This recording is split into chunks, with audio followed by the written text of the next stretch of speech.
I never thought that my life would collapse in a single evening. I never imagined that the people I had raised, the ones I had loved more than myself, could turn into strangers so cruel that I could no longer recognize them. If you are listening to this, I want you to remember my words clearly. Sometimes the greatest betrayals are not committed by enemies, but by the ones you call family.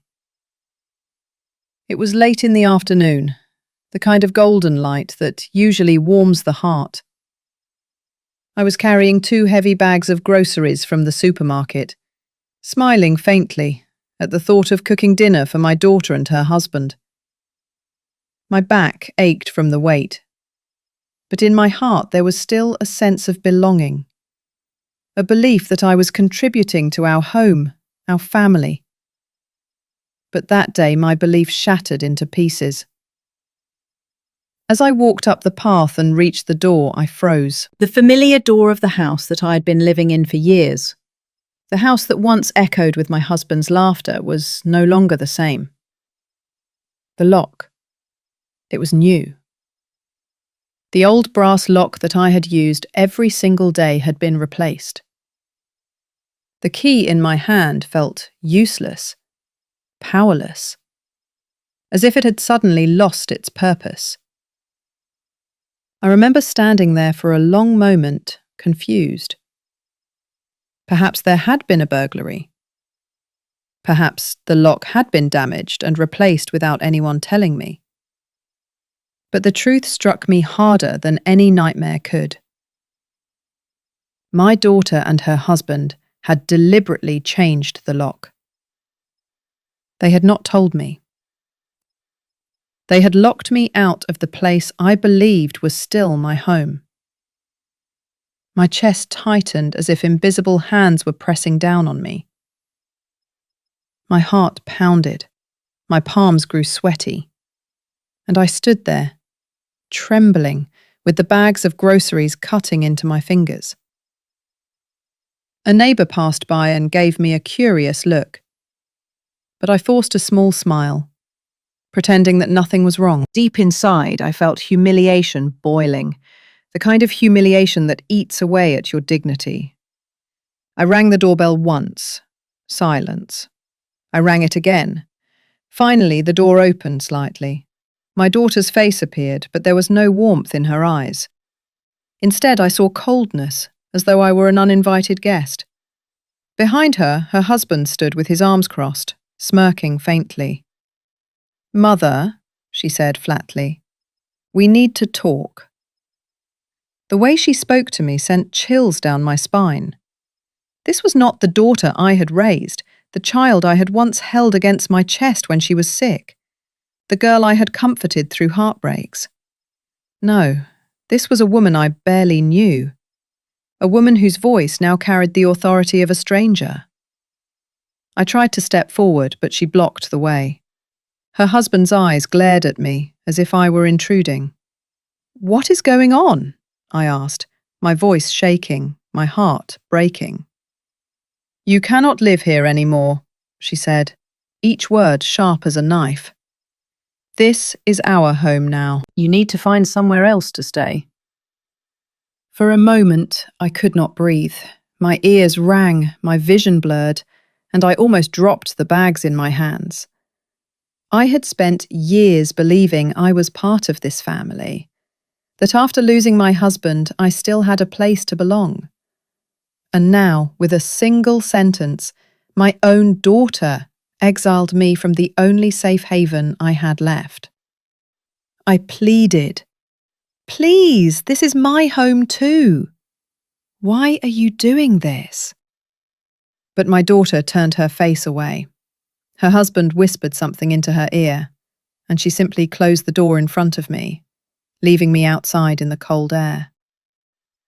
In that moment, standing alone with the fading sunlight around me, I realized that the greatest wound is not the loss of a house, but the betrayal of a heart.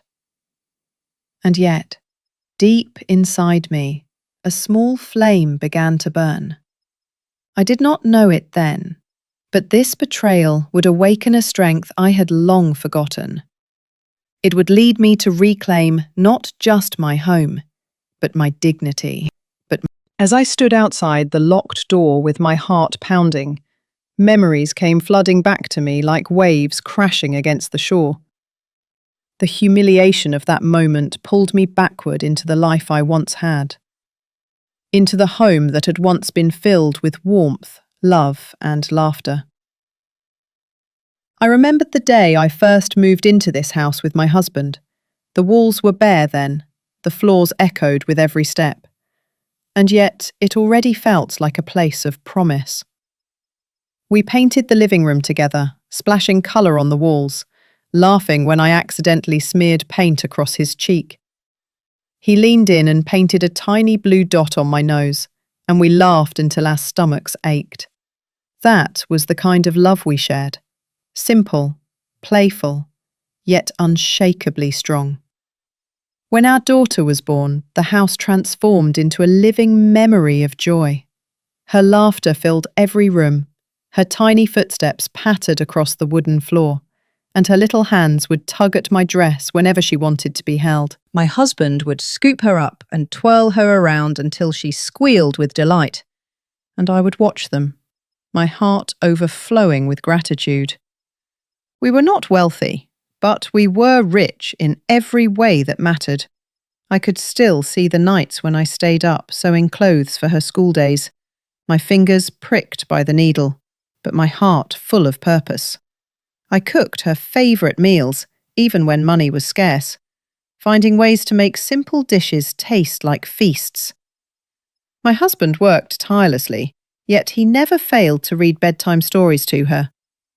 He had a gentle voice that could turn even the darkest fairy tales into something soothing.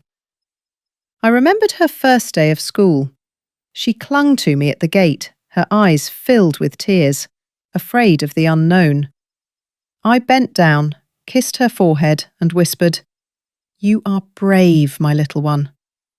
Go on, I will always be here waiting." And she looked back at me 3 times before stepping into the classroom.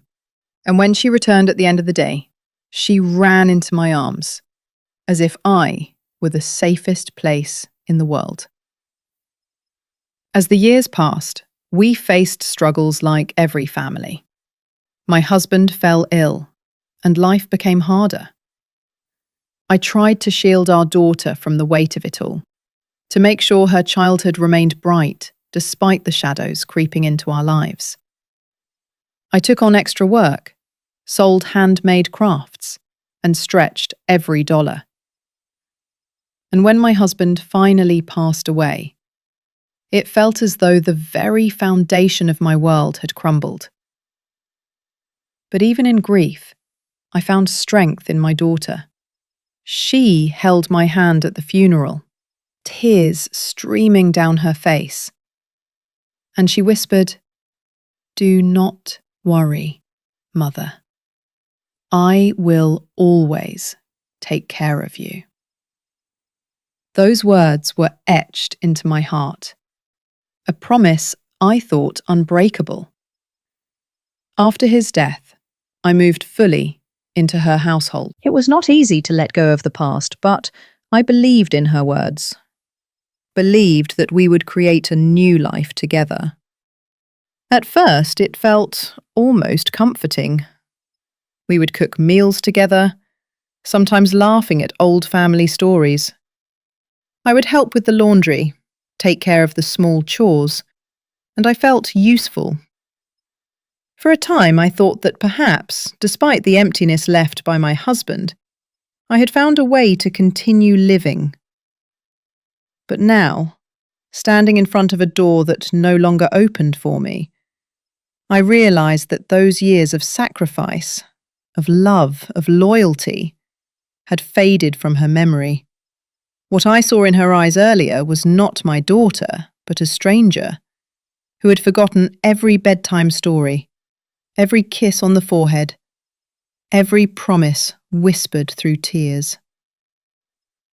The past stood in stark contrast to the present, and the ache in my chest deepened.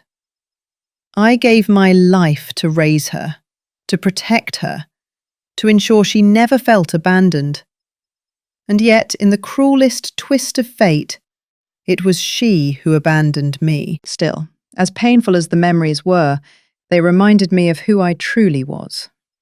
I was not just a woman locked out of her own house. I was a wife who had loved deeply, a mother who had given everything, a survivor who had endured loss and hardship. And perhaps, deep within the ashes of this betrayal, there was still a spark waiting to ignite. I began to notice the changes in the smallest of ways. At first, they were almost invisible, like faint cracks on a polished surface. So subtle that one could dismiss them as simple coincidences. But my heart, sharpened by years of intuition and maternal instinct, recognized them as signs. Signs that something was slowly unraveling beneath the surface of the family I thought was unbreakable. My daughter, once so warm and expressive, began to drift into silence during our conversations. When she came to visit, her hugs grew shorter, lighter, as if her arms were reluctant to fully embrace me. She used to sit with me at the kitchen table for hours, talking about her work, her friends, her dreams. But now she would check her phone more often than she looked into my eyes. Our talks, once filled with laughter, were reduced to small exchanges that left the air heavy with unspoken words. I tried to brush it off as stress. After all, life was not easy. Marriage had its burdens, and careers demanded sacrifice. But deep inside, I sensed a distance forming, a cold wall that had no name but carried weight. My son-in-law, too, had changed. In the past, he had treated me with respect and even affection. He would help me carry groceries, fix a leaky faucet, and join me in conversations about politics, movies, or just the weather. But slowly, his eyes began to avoid mine. He smiled less, spoke less, and when he did, his words felt rehearsed, mechanical, as if they were offered out of duty rather than genuine care. There were dinners where I would prepare his favourite dishes, only to see him pick at the food with little appetite. He used to compliment me, saying I cooked better than anyone. Now he would push his plate away after a few bites, muttering that he was not hungry. I noticed the way he would whisper something to my daughter when he thought I was not watching. How their eyes would meet in an exchange that excluded me entirely. At night, after they left, I would sit in the quiet of my living room, staring at the empty chairs where they had once laughed and shared stories with me. The silence pressed against my chest, a heavy reminder that the bond we had built seemed to be slipping away. I told myself I was imagining things. I convinced myself that all families go through phases, that children grow up and naturally grow distant. But the gnawing in my stomach, the ache in my chest, told me otherwise. One afternoon, I decided to surprise them by visiting their home unannounced. I carried a basket of homemade bread, the kind my daughter used to love when she was a child. I imagined her smile, the way her eyes would light up when she saw it. But when I arrived, the reception was nothing like I had pictured. She opened the door, her expression startled, almost nervous. My son-in-law appeared behind her, his face stiff. For a moment, there was silence, as if my presence had disrupted something delicate. Finally, she forced a smile and invited me in. The house felt different, colder. My daughter fussed with the basket, thanking me, but her voice was hurried, distracted. My son-in-law sat on the couch, barely acknowledging me. I tried to start conversations, but they fizzled into nothing, each word bouncing off walls that seemed to close tighter around me. When I left that day, the bread still warm in their kitchen, I carried with me a chill that no coat could warm. Something was happening. Something neither of them dared to say aloud. And though I did not yet know what it was, the first cracks had already appeared, and I could feel the foundation of my family trembling beneath my feet. It happened on an evening that still burns in my memory like a wound that refuses to heal. The day had been quiet, unusually heavy, as though the air itself carried a warning that I had not been able to read. My daughter had invited me to their home for dinner, and I accepted with joy. In my heart, I still wanted to believe that the distance, the silences and the coldness were only temporary storms. I still clung to the hope that the warmth of our family bond could be restored, if only we spent more time together. I arrived early, carrying a small box of old family photographs. I thought perhaps we could look through them after dinner, laugh at the memories, and remember what we once were. I rang the bell, and when the door opened, my daughter greeted me with a smile that seemed painted onto her face. Her eyes did not match her lips. Behind her, my son-in-law stood with arms folded, his gaze fixed on me in a way that made my chest tighten. The evening began quietly. The table was set, the food laid out. We sat together, but the air was thick, suffocating. My daughter barely spoke, and my son-in-law's words were sharp, clipped, as though every syllable was meant to cut. I tried to ease the tension, to share stories, to ask about their lives, but each attempt fell into silence. Halfway through the meal, my son-in-law put down his fork, leaned back, and said words that shattered the fragile peace like glass against stone. "You cannot keep coming here uninvited. You cannot keep interfering. This is our home. You need to respect that." His tone was not angry in the way of a heated argument. It was cold, deliberate, final. My daughter looked down at her plate, her hands trembling slightly. She did not defend me. She did not speak. I swallowed the lump in my throat and tried to smile. "I am not interfering. I only want to spend time with you. I only want to be with my family." But he shook his head, his jaw tight. "Family means boundaries. Family means knowing your place. And you do not seem to understand that anymore." His words struck deeper than he could ever know.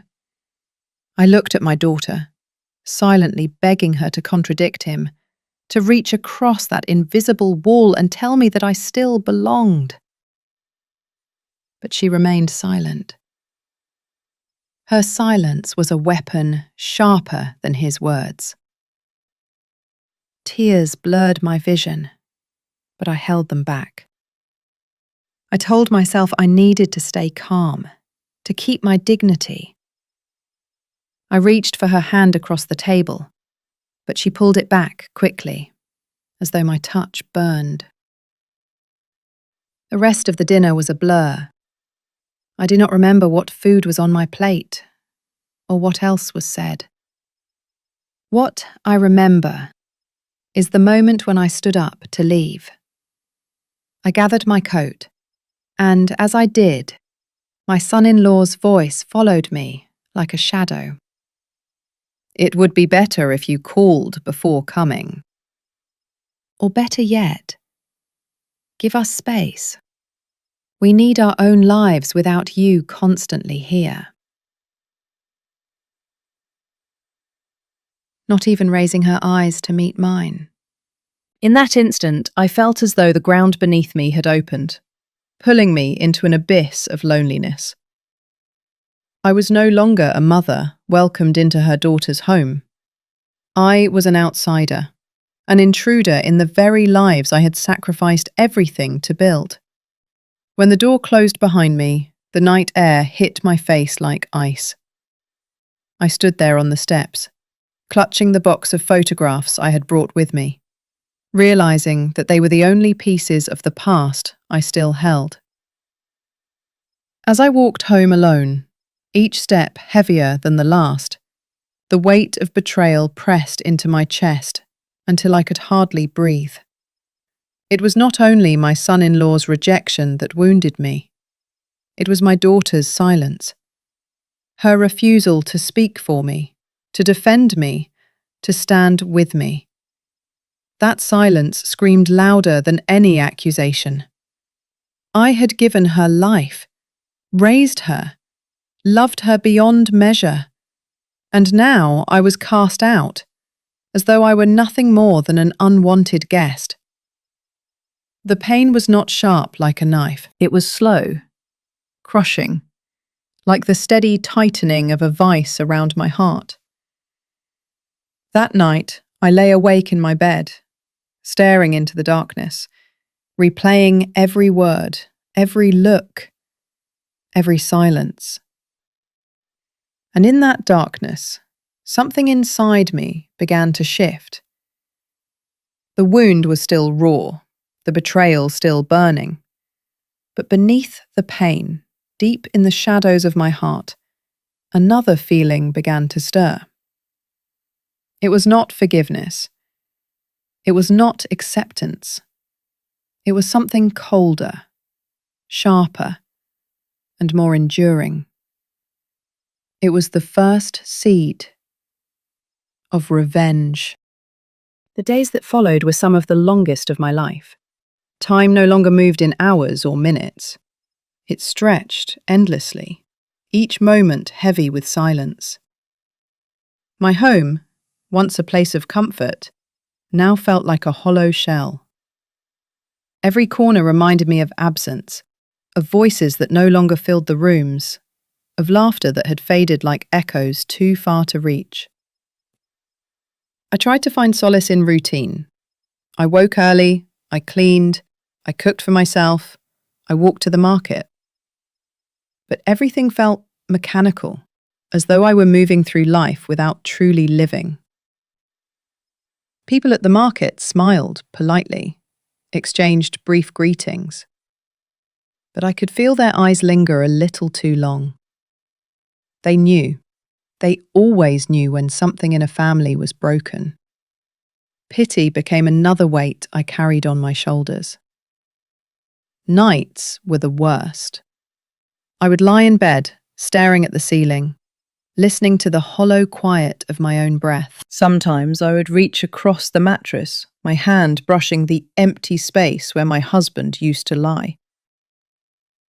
10 years had passed since his death, but the loneliness was sharper now than it had ever been. At least back then I had my daughter. Now, it felt as though both of them had been taken from me. One by death, and the other by choice. There were moments when despair tempted me to surrender, to close my eyes and simply let the emptiness consume me. But something deep inside, something stubborn, would not allow me to give in. I had been humiliated, cast aside, but I refused to let them take the last piece of me, my dignity. I began to walk aimlessly through the streets in the afternoons, wandering without purpose.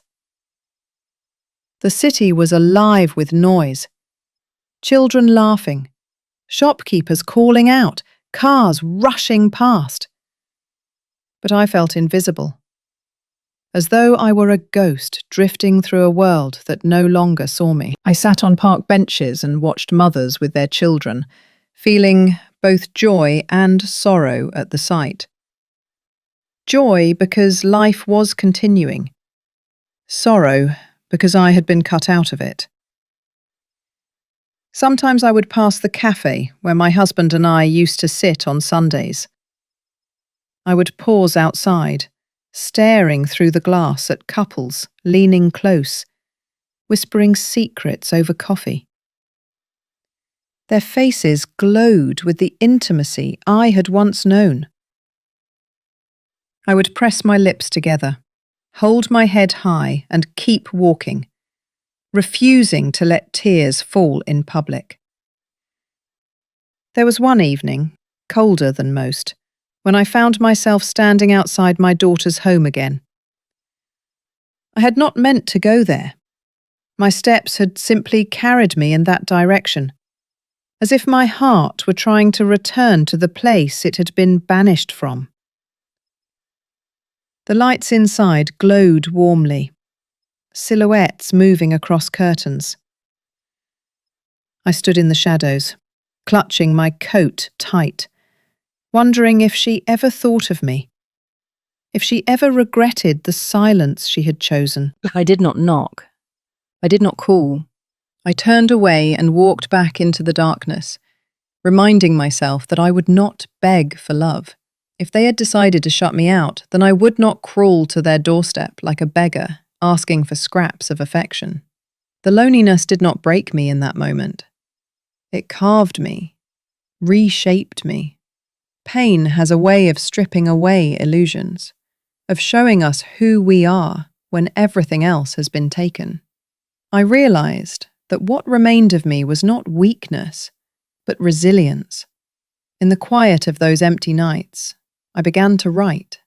I wrote letters to my husband, letters I never intended to send anywhere. I told him of my pain, of my longing, of my anger. I told him of the betrayal, of how our daughter had turned away. Each word was both a wound and a release. The pages soaked my sorrow, carried the weight I could not share aloud. And slowly, through the act of putting pen to paper, I began to understand. I could not force my daughter to love me. I could not change the man she had chosen as her husband, but I could choose what to do with the pieces of myself they had left behind. Yes, I was lonely. Yes, I was broken. But I was still here. I still had a voice. I still had the power to stand, to walk, to breathe with dignity. And though despair pressed close, whispering of defeat, there was a part of me that resisted. A part of me that began to imagine a day when I would no longer be the victim of their cruelty. A day when the balance would shift and they would taste the bitterness they had forced upon me. I did not yet know how or when. But the seed planted in betrayal was taking root in loneliness. And deep in my heart, I felt it begin to grow, When despair had almost consumed me completely, a small spark appeared, faint but undeniable. I had spent countless nights sitting in the corner of a shelter, my body shivering not only from the cold, but from the hollow ache of betrayal. My daughter and her husband had slammed the door of my own house in my face, leaving me with nothing but my dignity and the clothes I was wearing. Yet, deep inside me, a quiet voice whispered that this could not be the end. I remembered something, a detail that had slept silently in my memory, waiting for the moment to wake me up. It was on a morning when I sat at the public library, trying to find comfort in books, that the thought struck me like lightning. That house, the one they had locked me out of, had been bought by my late husband and me together. We had worked for decades to pay off every mortgage to secure that place as our legacy. The papers were clear. My name was still on the deed. My blood ran warmer at that realization. It was not just a place where I had lived. It was my home, legally and rightfully mine. They could not erase my name with their cruelty, no matter how heartless they had become. The realization gave me back something I thought I had lost forever: hope. I could feel a trembling strength rising inside me, fragile but growing with each breath. I gathered my few belongings, stuffed them into a worn-out bag, and decided I would not let despair destroy me. That house was more than bricks and walls. It was the memory of my husband, the laughter of my daughter when she was little, the scent of fresh bread I used to bake every Sunday. It was part of me, and I could not allow anyone to steal it away. The next step was clear. I needed help. I walked to a small legal aid centre I had once seen on a quiet street. I pushed open the glass door and stepped inside. The air smelled of old paper and ink, a scent that strangely calmed me. A young receptionist looked at me with polite curiosity, and I asked to speak with someone about property rights. Within minutes, I was led into a modest office where a lawyer sat behind a desk piled with files. His name was Mr. Alvarez. His eyes were sharp, but not unkind, and he listened intently as I poured out my story. My voice shook, but I held nothing back. I told him about my late husband, about the years of sacrifice, about the betrayal of my daughter and her husband, and finally, about the night when I came home to find the locks changed. He nodded slowly, his hands folded together, and then he said words that felt like a lifeline. If your name is still on the deed, then you still have rights. They cannot lawfully remove you from your own property. What they did may even be considered illegal eviction. You may have a strong case. My heart pounded as I listened. It was as though a stormy sky had cracked open, letting in the first rays of sunlight. For the first time in months, I felt like I was standing on solid ground. Mr. Alvarez promised to review the documents with me. He guided me to request a copy of the property records from the county office. That same afternoon, with trembling hands, I walked into the courthouse. The clerk printed the file and handed it to me. There it was, black and white, undeniable. My name, side by side with my late husband's, as owners of the house. Tears welled in my eyes as I traced the letters with my finger. They had tried to erase me, but the truth was stronger. Legally, I was still there. Legally, they had no right to shut me out. That night, for the first time in a long while, I slept with a sense of peace. The road ahead would not be easy. There would be hearings, confrontations, perhaps even more betrayal. But now I had something they could not take away from me. The law, the truth, and my determination to fight. My despair had turned into a plan, my tears into resolve. I was no longer just a broken mother wandering without a home. I was a woman who had found her footing again, ready to claim what was rightfully hers. The flame of hope had been lit, and I would guard it fiercely until the day it became a fire strong enough to reclaim my life. Once hope lit inside me, there was no turning back. Hope demanded action, and action required careful, patient planning. Revenge for me would not be a spectacle of anger. It would be a precise, unrelenting reclaiming of rights. I resolved to proceed as if I were assembling a careful mosaic. Every piece, every paper, every small truth had to be placed in the right order. The first step was to make a list. I sat at the small kitchen table in the cheap motel I had rented for a few nights and wrote everything down. Dates, conversations, the night the locks were changed, instances when my daughter or her husband spoke of boundaries as if they were entitled to the life I had helped build, receipts of money I had given them over the years, photographs, the wedding album my husband and I had put together. I wrote down names of neighbours who knew we had lived together, the grocery clerk who had seen me bring food, the friend who had been at the funeral. Memory by memory, fact by fact, I built a chronology. Paper by paper, I made a case for truth. Then, I met with Mr. Alvarez more often. He was steady in the way of people who had seen many forms of injustice and learned to respond with strategy rather than emotion. He told me exactly what would matter in court: the deed, any financial records showing who paid what on the mortgage and utilities, witness statements, and proof of unlawful eviction or harassment. We discussed the possibility that my daughter and her husband might try to manufacture documents or claim a verbal agreement. We discussed urgency. The sooner we acted, the more leverage we would have. We hired a private investigator. It felt strange at first, the idea of watching my own house from the outside, like an outsider. Yet I understood the value of objective evidence. The investigator documented who entered and left, took photographs of the changed lock, recorded times when they carried furniture in or out, and made notes of suspicious behaviour. Those dry reports felt, to my aching heart, like armour. I also began to gather witnesses.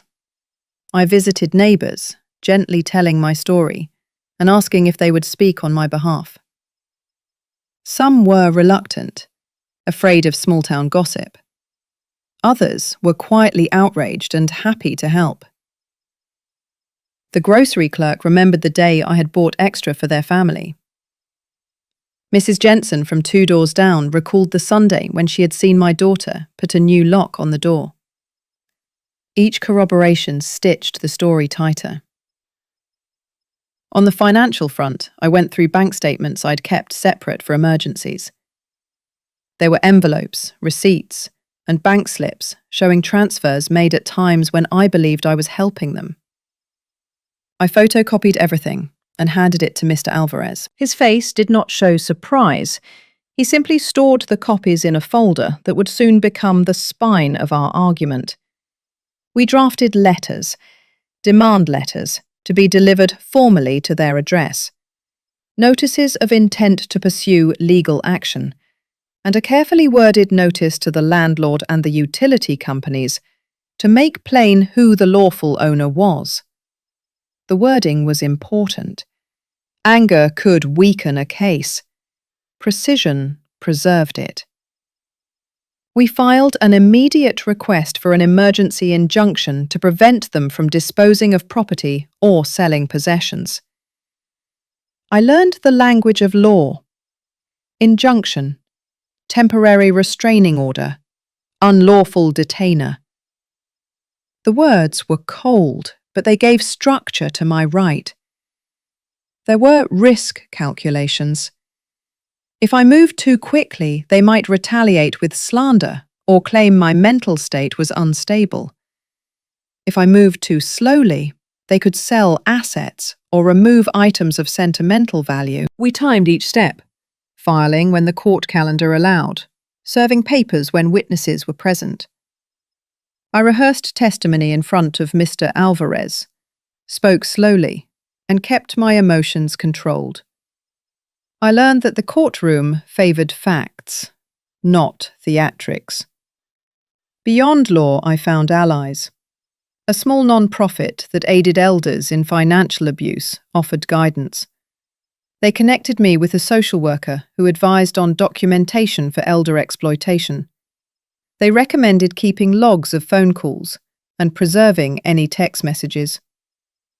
I printed every message I had, even the ones that hurt to read. Each one was another proof point. The nights before action were taut. I hardly slept. I walked the block near my house, looking up at the 3rd floor where a window might hide a light, imagining what they would do when the first papers arrived. I felt fear, of course. Fear of escalation. Fear of anger.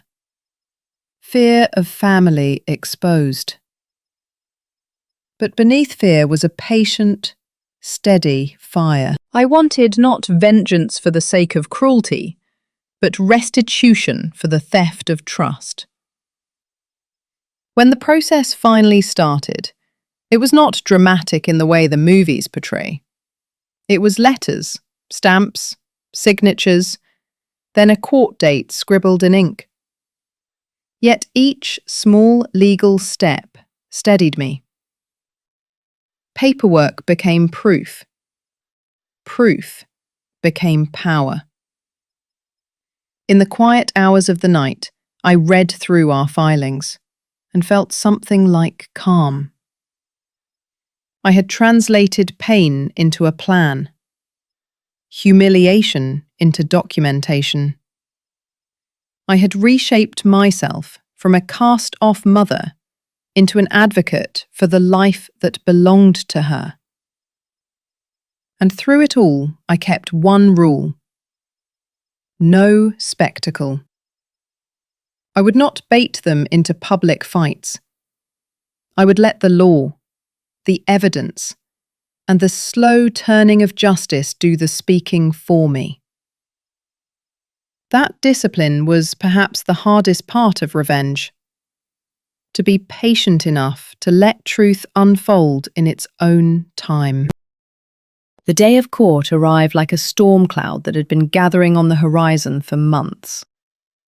I woke before dawn, unable to sleep, my heart pounding with both fear and anticipation. This was the culmination of weeks of preparation, of nights spent poring over documents, of whispered prayers for justice. My hands trembled as I dressed, not from weakness, but from the weight of everything that was about to unfold. When I entered the courthouse, it was not with grandeur, but with quiet determination. I clutched the folder that contained my life's evidence: the deed, the photographs, the bank statements, the witness testimonies. Each page was a fragment of my story, and together they formed a shield that no betrayal could pierce. Mr. Alvarez walked beside me, calm and steady, as though the walls of justice had always been familiar to him. My daughter and her husband were already inside. I saw them sitting at the defendant's table, their faces pale, their eyes darting nervously. The man who once smiled at me as mother now avoided my gaze. My daughter, once the light of my life, shifted in her chair with restless energy, her lips pressed tightly together. They looked less like family and more like strangers caught in a trap they had built themselves. The judge entered, and silence fell like a heavy curtain. The proceedings began slowly, formally, each word deliberate. Mr. Alvarez presented our case with precision. He showed the deed in my name, the records of my financial contributions, and the statements of neighbours who had witnessed the changing of locks. He presented the investigators' photographs and the bank slips that traced years of support. His voice was steady, unwavering, as though he were narrating the truth itself. Then came their turn. My daughter's husband tried to speak boldly, to claim that I had gifted the house to them, that I had become unstable after my husband's death. But under cross-examination, his words crumbled. He had no documents, no proof, only the brittle force of arrogance. My daughter, when pressed, broke down into contradictions. One moment she said I had agreed, the next she admitted she could not remember when or how. The courtroom grew restless. I could feel the shift in the air, sympathy moving toward me, doubt and disdain settling upon them. The climax came when Mr. Alvarez revealed the final piece, a notarized copy of my husband's will, the one that left the house in my name alone. I had kept it hidden for years, a document so precious that I had nearly forgotten its existence. When it was placed before the judge, I saw my daughter's face blanch, as though blood itself had drained away. Her husband whispered urgently in her ear, his confidence shattered. The judge's words were like thunder. The eviction was unlawful. The property was mine beyond dispute, and any attempt to remove me had been both cruel and illegal. The ruling was firm. They were ordered to vacate immediately, to return possession of the house to me, and to pay restitution for damages and emotional distress. I did not cry when the gavel struck. I did not shout. I simply closed my eyes and breathed. The revenge was not in humiliating them, but in reclaiming what was mine. Their panic was punishment enough. I watched as my daughter's husband slammed his fist against the table, his composure lost. I watched as my daughter buried her face in her hands, the weight of choices too heavy to carry. Later, outside the courthouse, they approached me. My daughter's eyes were red, her voice trembling as she whispered, "Mother, please." But I walked past her, not in hatred, but in resolve. Forgiveness might come one day, but not today. Today belonged to justice. Today belonged to the truth that could no longer be twisted. When I finally stepped back into my house, the same walls that had once echoed with betrayal now stood silent, waiting for me. I placed my hands on the doorframe, feeling its solid wood beneath my palms. It was mine again, not because of vengeance, but because the law had spoken, because I had fought and endured. And in that moment I knew. Revenge, at its purest, was not destruction. It was restoration. It was the steady reclaiming of dignity stolen. My daughter and her husband had lost far more than a house. They had lost the trust, the love, the bond that once made us family. And that loss would echo longer than any judgment ever could. When the gavel struck and the final words of the judge echoed through the courtroom, I felt a wave of silence wrap itself around me. For the first time in years, the weight that had pressed upon my shoulders began to lift. The ruling was clear and undeniable. The house, the place that held the laughter of my husband, the cries of my newborn daughter, and the whisper of countless shared moments, was mine. It had always been mine. The attempt to erase me from its walls had failed. Justice had spoken, and in that moment I felt a strength I thought I had lost forever. As I walked out of the courthouse, the sunlight fell across my face, warm and reassuring. I breathed in deeply, as if filling my lungs with new life. Behind me, I heard the faint sound of arguments, the voices of my daughter and her husband, once so confident, now trembling with desperation. They no longer had power. They no longer had control. They had been stripped bare, exposed by their greed and cruelty. I did not turn to look at them. My story was no longer tied to theirs. My eyes were set on the horizon, on the life waiting for me to reclaim. Returning to the house was an experience unlike anything I could have imagined.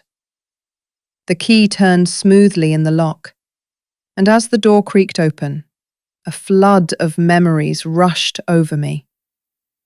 I stepped inside, and though the air smelled faintly of neglect, it was still my sanctuary. I walked slowly through the rooms, running my fingers along the walls, touching the furniture that remained.